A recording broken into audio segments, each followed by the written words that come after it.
what are some basic, less expensive ways to show customer appreciation to help in retention? There's a million strategies that I could talk about in terms of customer appreciation and retention.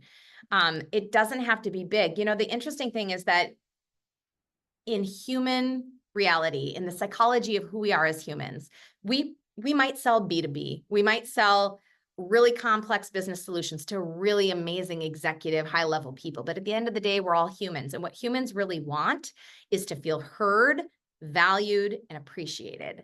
So you can use very simple strategies to help people feel heard, valued, and appreciated. And some of those simple strategies that I have always leaned on and that have been really meaningful and mean a lot to me is a handwritten note, super old school, but it takes time and it's thoughtful. Small words of appreciation, or if somebody has referred us business, a gift of appreciation. It's just so important that people know that we value the relationship, the human aspect of the relationship. And earlier I talked about client or customer advisory board. It's an amazing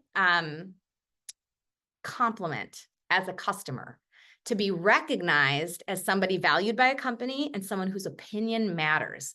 So especially if you're in a product innovation space or a services innovation space, and getting user experience and input is really important to how you evolve and how you serve your clientele, I really encourage you put together a customer advisory board. It'll be a huge compliment to the people you invite to be part of that, and you can lavish them with appreciation, and they're going to give you such good intel on how you continue to innovate.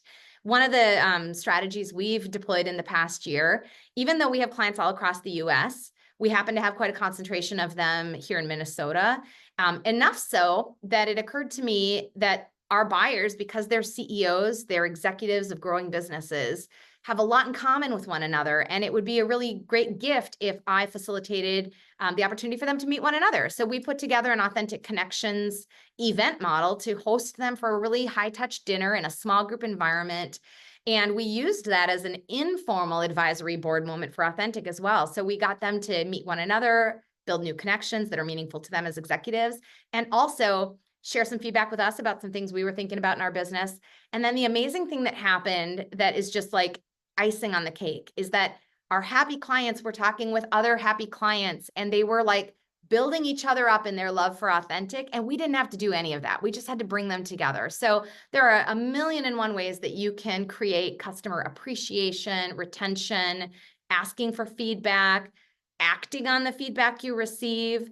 There's a lot of surveys and tools that are very helpful, but you shouldn't lean too heavily just on technology to manage your customer relationship. You need human-to-human relational connection.